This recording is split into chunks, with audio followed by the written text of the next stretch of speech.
I've been a Mountie for roughly 15 years. And as a Mountie, I always felt it was very important that I know what my legal authorities are and that police officers should know exactly what authority they have to do what they do. So I've spent a fair amount of time researching the different legislation surrounding what we're currently dealing with. And two things that I've thought I'd like to mention that stood out to me when reviewing the Emergency Management and Civil Protection Act in Ontario and the Federal Emergencies Act is that both of those very early on in the legislation have subsections that detail how both are subject to the Canadian Charter of Rights and Freedoms. And I would like to just read the paragraph 3 of the Emergencies Act to you. Whereas the Governor and Council, in taking such special temporary measures, would be subject to the Canadian Charter of Rights and Freedoms and the Canadian Bill of Rights, and must have regard to the International Covenant on Civil and Political Rights, particularly with respect to those fundamental rights that are not to be limited or abridged, even in a national emergency. So, throughout my career and my training, everything we do has to be guided by the Charter of Rights and Freedoms, whether it is involving investigation or even a lawful arrest, which can lead to use of force.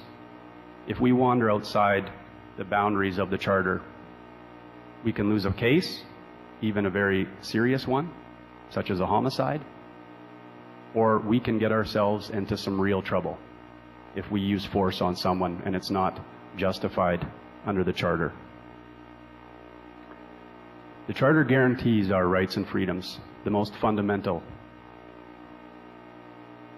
and it is subject only to reasonable limits prescribed by law as can be demonstrably justified in a free and democratic society.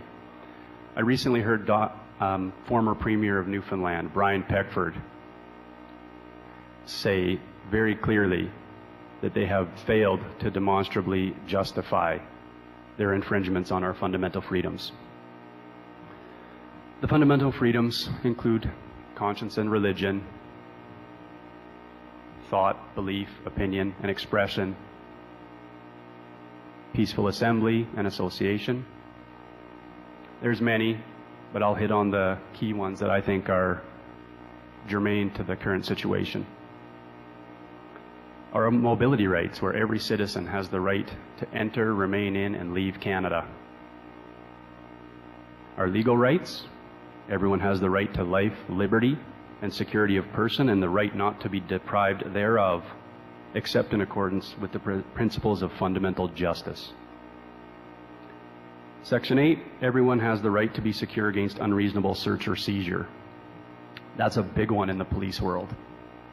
And when I read that, I can't help but think of people who are not even law enforcement demanding your private medical information at the door of a hockey rink. What legal authority do they have to demand that information from you?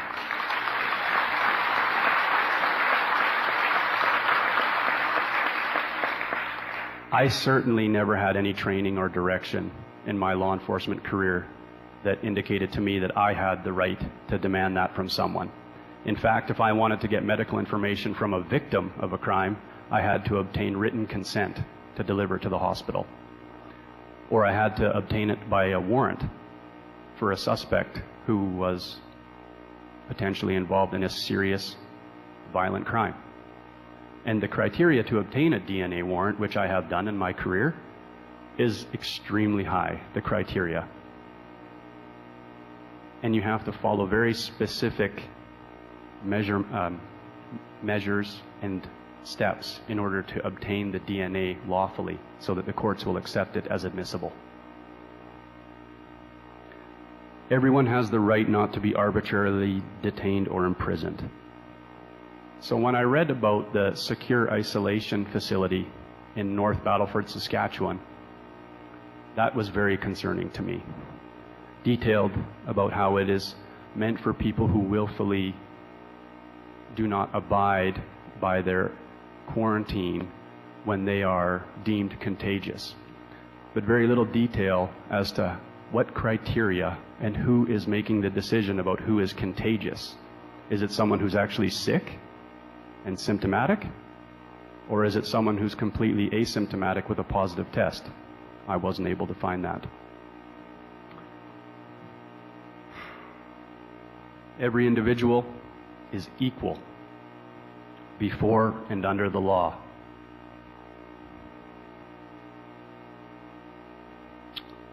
Excuse me.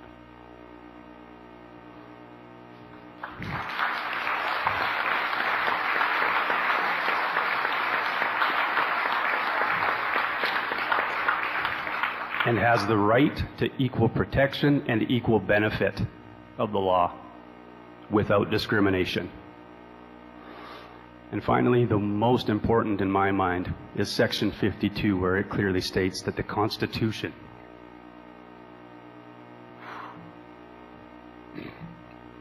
I can't look at you, Piper.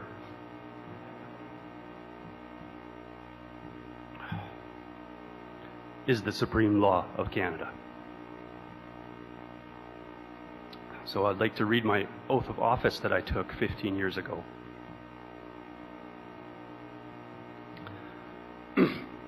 I, Daniel Bulford, solemnly swear that I will faithfully, diligently, and impartially execute and perform the duties required of me as a member of the Royal Canadian Mounted Police, and will well and truly obey and perform all lawful orders and instructions that I receive as such, without fear, favor, or affection of or toward any person, so help me God.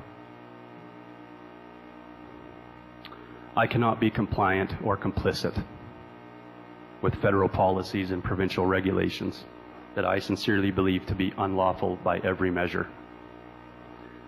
My analysis of the evidence provided by the government, public health, mainstream media, as opposed to what I have found from the Canadian COVID Care Alliance, FLCCC, globalcovidsummit.org, it's a no contest in relation to the detail, reliability, and the ability to corroborate. It is certainly not the case that the official narrative has demonstrably justified a gigantic overreach into the fundamental freedoms of every citizen of this country. The RCMP's purpose, if you can read this right off of the RCMP website. From coast to coast to coast, at the community, provincial, and territorial and federal levels, we work to prevent crime, enforce the law. We know that the supreme law of this country is the Constitution. We investigate offenses. I can't help but wonder, perhaps offenses of intimidation to our physicians and our scientists, and knowingly withholding life-saving treatment from thousands of Canadians and millions of people globally. We are to keep Canadians and their interests safe and secure. All Canadians, not just a select few. We are to assist Canadians in emergency situations and incidents. So in the context of the pandemic, I've seen us intimidate and arrest Canadians as opposed to assisting them. We've all seen videos. Look at our own history. Other stains on Canada, and the RCMP in particular, things that we have been a part of, carrying out so-called lawful orders.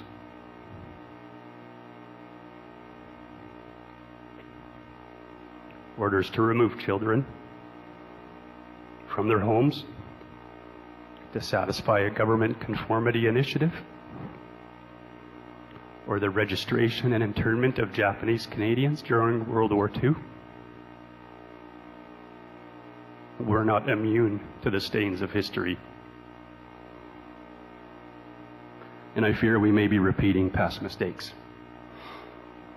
In our open letter, under the heading Call to Action to Commissioner Lucky, we have asked her to direct investigators to determine if any criminal acts have been committed in the dissemination of information from federal and provincial health authorities or public figures in positions of trust, thereby putting Canadian lives at risk.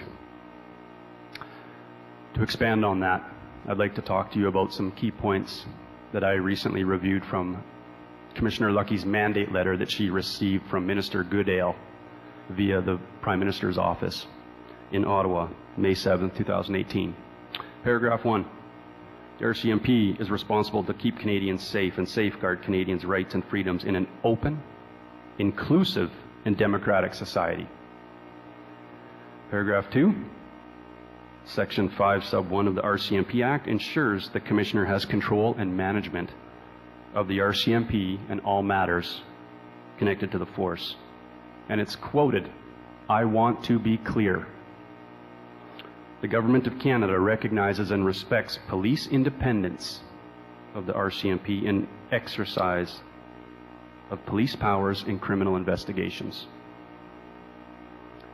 Paragraph 4. Ensure the RCMP is managed efficiently and effectively with a focus on appropriate priorities while keeping Canadians safe and protecting our civil liberties. Paragraph 10. At their best, the RCMP embodies what Canada and Canadians aspire to be. Upstanding, loyal, and committed to the pursuit of justice. How can we pursue justice without fully understanding both sides of this argument, with a complete censorship and suppression of one side of this argument? On loyalty, I would say this. We must not confuse dissent with disloyalty. We must remember always that accusation is not proof and that conviction depends upon evidence and due process of law. We will not walk in fear one of another. We will not be driven by fear into an age of unreason. If we dig deep in our history and doctrine and remember that we are not descended from fearful people, not from people who feared to write, speak, associate, and defend causes that were for the moment unpopular. That's Edward R. Murrow. And finally, in paragraph 11 of her mandate letter, the RCMP must be modern, reflective of Canadian values and culture, must have the trust, confidence, and support of those that we serve. I feel that we have detracted so far from the values and culture that form the core identity of what it means to be a Canadian.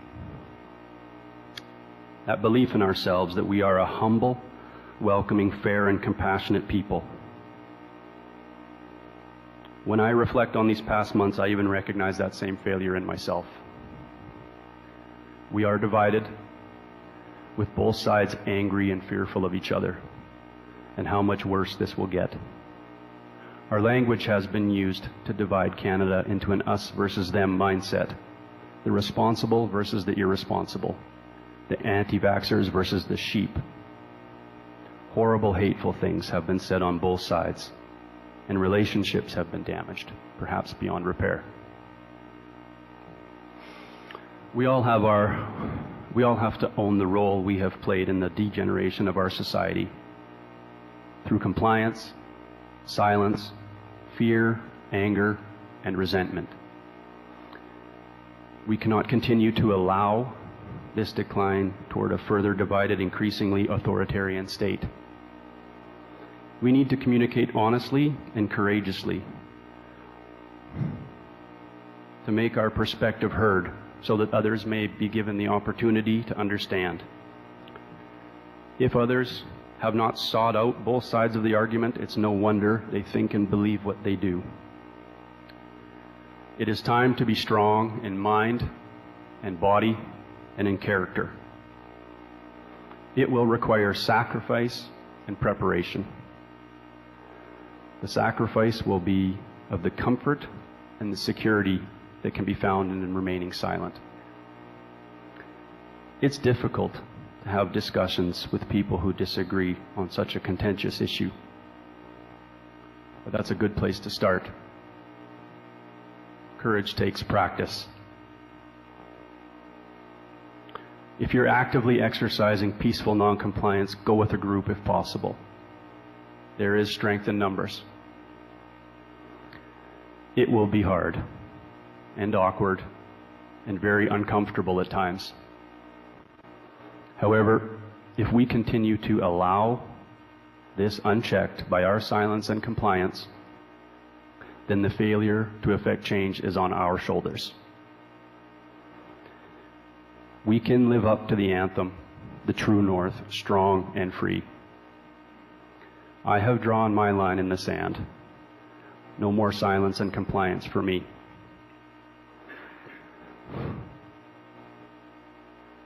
Life will not be the normal of before. Relationships and careers will be sacrificed, but we will learn who we can rely on.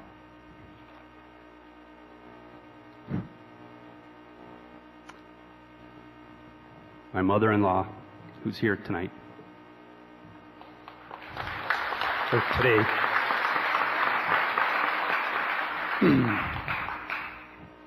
said to me last night, we don't need to be loved by everyone, so long as we're truly loved by the few that matter most.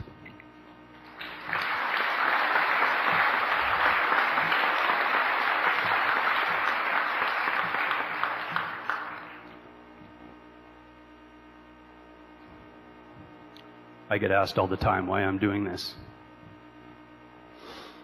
It's not about keeping my job anymore. I'm prepared to walk away from that if that's what needs to be done. I can't serve another day doing what I did before. It's for everybody else and the future of our children.